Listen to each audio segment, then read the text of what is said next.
দেখো আজকে মাসির ছেলের অবস্থাটা দেখো, আজকে মাসির ছেলের ভিডিও চলেছে। হ্যাঁ মাসি ছেলে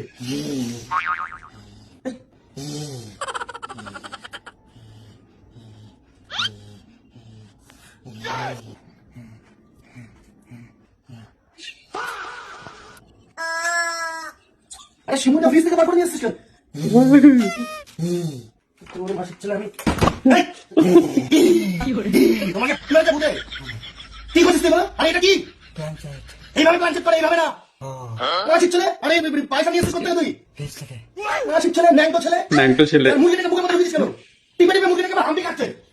মাসির ছেলে আর জামাই বাবু কাণ্ডটা দেখো। কে শিখেছে? আর আঙুলটা এরকম করে মোমবাতির মধ্যে ঢোকাচ্ছ বন্ধ করছো তুমি মোমবাতি। মাসির ছেলে সব আটকা মাটকা তো টাকা লাগবে টাকা লাগবে। টাকা বলতো টাকা লাগবে। মাসির ছেলে মুরগি দিচ্ছে আর মুরগি চিপে তোমার মুরগিটাকে ধরে কেমন দিচ্ছে দেখো। কালো জিরে এনেছি। কার জন্য? ভাই বোনকে তুই কালো জিরে চেয়েছিলি? হ্যাঁ কালো জিরে মোমবাতি পায়ে মুরগি এরকম সব নিয়ে তুমি প্ল্যান চেক করছো টাকা আসবে। কত টাকা পেতিস? তুমি কালো জিরা বেটে নিয়ে আসো ও নাকের মধ্যে ঢুকিয়ে দিচ্ছে তুমি কতবার সুখ ছিল রেখে আসো কালো জিরে। এই যে পাউডার ও চা খাবে। আমি খাবো না। চা করতে পারিস? হ্যাঁ কি করে? আচ্ছা চা করবো না। আরে বাবা শোনো মুরগিটাকে বার করো। এই, এই। এটা তুমি জানো না।